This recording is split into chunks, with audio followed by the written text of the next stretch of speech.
Leo waya mana ege m ntị. Kedu ka ị mere? Kedu ka ekesa anyanwụ? Kedu kwanụ ka mbazi si egbu gị? Eji m n'aka na ọ na-aga nke ọma. Ma ọ bụrụ na ọ naghị aga nke ọma, nwee ndidi na ọ bụ nwa mgbe nta, ya bụ ihe eji ekwu ga-ajụ oyi. Afọ mbụ ọmalịcha adị Igbo, ya bụ na nke a bụ ị na-esonyere m, echefukwala ka ị sọskraịbụ. Ọ bụrụ na ị nachara azụ, nnọọ maka ịnacha azụ.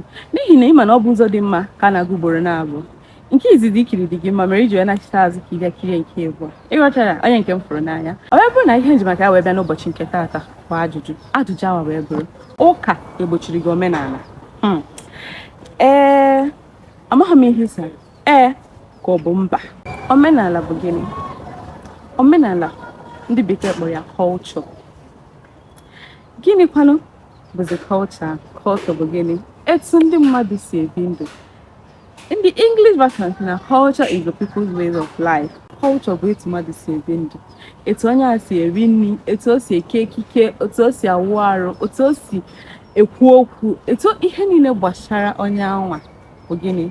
Culture. Bụkwazi gịnị bụ omenala. Ngwa gee ntị.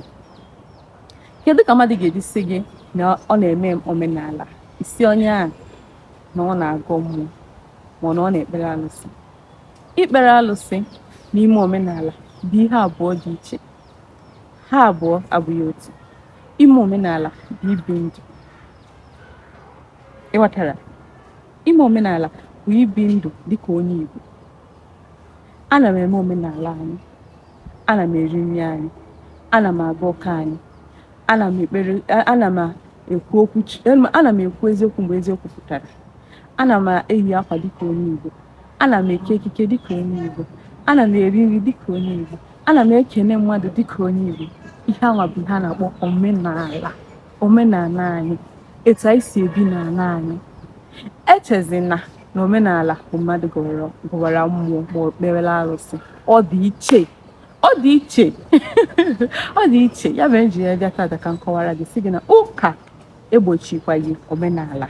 Ịghọtara? There is difference between worshiping idol and doing things and doing cultural things that are expected. Onye na-agara ebe oyibo dị, enwe ihe dị iche na omenala. Na mmadụ ime ikpere Kraịst. Ime na ikpere Kraịst abụkwa omenala ka ọ bụ. That is your own culture because it is your way of life. Ịghọta? Ihe a bụrụ echezina na ife alụsị nọ ime omenala bụ otu ihe. Ebe na omenala na-agbanwe agbanwe. Omenala na-eme gịnị? Na-agbanwe agbanwe. Enwere ike kịta asị gị na omenala obodo a, ị ma na o nwere omenala obodo a dị iche na omenala obodo a. It is their culture.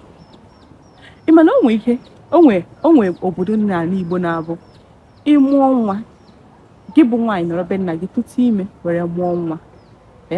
Onwe obodo ọ bụ na omenala ha bụ na ndị nwe nwa anwa bụ dibe nke nwaanyị. Enwere ihe imegide n'ụwa ka gị bụ nke nwoke bịa kpọrọ nwa ahụ. Ọ bụgoro nwa ha. O nwezi ha gbasa gị na ha. N'ibe imegodo ego tata, imechagodo bịa nụrụ nwa nke ahụ ọ mụrụ be nne ya bụ ndị obodo ahụ nwe gịnị nwe ya. Etu anwa ka obodo omenala obodo ahụ si wee dị. Mana ịbụkwa n'ala Igbo a enwekwasịrị obodo bụkwa abịa kịta. Ịbịa nwoke mụọ nwa tụwa nwaanyị ime, nwaanyị a wee nọrọ be nna ya wee mụọ nwa. Onwe obodo ọ bụ na nwaanyị amụọ nwa be nna ya, ọnụ họdụ wee nọrọ be nna ya wee mụọ nwa. Onwe obodo ọ ga-abụ ozugbo ọ na-amụpụta nwa ekwuru ya bụ nwa. Ọ bụ na onye che nwa ahụ ara, nwa wee rito wee kwụsị ịnwụ ara, akpọrọ nwa ahụ etu ọ dị apụnarị ya nna ya. O nwere obodo na-anaghị akpọ ọbara mmadụ. Ihe anwa bụ gịnị? Omenala ha. It is their culture. O nwekwaziri ndị nke ịtọ bụzi ọ bụ na ewu na nwaanyị amụọ nwa be nna ya. Ọ bụrụ na nke nwoke ahụ abịa wee sị mba na ọ chọzi ịnụ nwa ahụ, na ọ chọzi ịnụ nwa ahụ, ihe na ọ chọzi ịnụ nwa ha nwaanyị, ihe a ga-eme bụ asị ya ngwa na onye mebụ na ọ ga-eme ego nke nwaanyị. O mechaa ego nke nwaanyị, o mee ihe ịkpọrọ nwa nke nwoke. O mee ihe ịkpọrọ nwa nke nwoke, ọ kpọrọ nwa ahụ wee mee gịnị? Wee naba. Mana obodo ọ ga-abụ imegodo ego a gaghị akpọ ya. Nwoke obodo ga-abụ ma imere ego bịa kpọrọ nwa gị, ha naghị akpọ. Ịghọta? Ya bụ na ihe a bụ omenala dịgasị iche iche ndị mmadụ na-eme. You get my point? Ngwa ka anyị sizie ebe ahụ pụta ka anyị bazie na nke a na-akpọ ọdịnala. Gịnị bụ ọdịnala? Ọdịnala bụ nke dị be ndị, ihe dị na ntọala, nke ahụ anaghị agbanwe agbanwe. Nke ahụ bụ ọdịbendị. Ihe dịka abịa n'obodo dịka Nsụka, ọkacha ihe dịka Eruwe Ezike, a sị gị na nwaanyị gbaa n'iro ọ yara ọkwa. Nke ahụ bụ ọdịnala ha. Ọ dị adị. Nke ahụ abụghị omenala. Ọ dị adị. Ka m were onye zuru oshi wee mara gị atọ omenala na ọdịnala.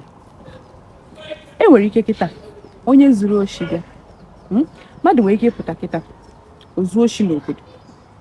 Ọ bụrụ obodo ọ bụ omenala ha, e nwere ike asị na onye dị etu a na a ga-eke ya n'ukwu osisi pịa ya ụtarị, ma ọ bụ na ọ ga-apụ, na ha ga-achụpụ ya n'obodo.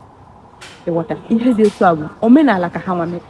Mana ọ bụ na mmadụ ezu oshi o wee bụrụ ọdịnala bịa na-achụ onye, e nwere ike ọ bụ na ihe dị na ọdịnala ha bụ na ọ bụ na mmadụ ezu oshi na onye anwa ga-ayịba ara, onye arụ dị ga-anọgide ayịba ara, ma ọ bụ na onye dị etu a nwere ike ọ daa nnukwute ọya. Nke anwa bụ ọdịnala ha, na onye ọbụla zuru oshi nọ ihe ọ ga-afụ. Nke ahụ achọghị ka mmadụ kwuo okwu. Nke a bụ onweghị onye ga-apụta si ebe ọ na nka ọdịnala ga-eme gịnị ga-achụba gị. Ya bụ na ụka egbochighị omenala. Emume Krismas anyị na-eme kịta bụ omenala ndị okpukpere Kraịst. Ụbọchị ekeresimesi ruo kịta anyị afanye gaa ụka. Nke ahụ bụ omenala ndị na-ekpere Kraịst. Ndị nke na-eme ihe anọ a, nke ahụ abụgoro culture. It is their way of life that every 25th of December bụ ụbọchị anyị wepụtara ka anyị nwee ike wee cheta ọmụmụ Kraịst. Nke ahụ bụ gịnị? Nke ahụ bụ omenala. Ifụ na ụka egbochighị ọgụ omenala, e nwere ihe dị iche omenala, ọdịnala na ikpere arụsị. Ịghọta ya bụ ụbọchị ọzọ tupu isi mmadụ ọ sị gị na ọ na-eme omenala, isi ya mba, na gị nwa na onwe gị bụ onye na-ekpere alụsị ka ọ bụ mba. Ị mara na omenala dị iche, na ọ bụ Bekee na Igbo na-agbanyere anya. Ngwa nke emesịa na ndị nke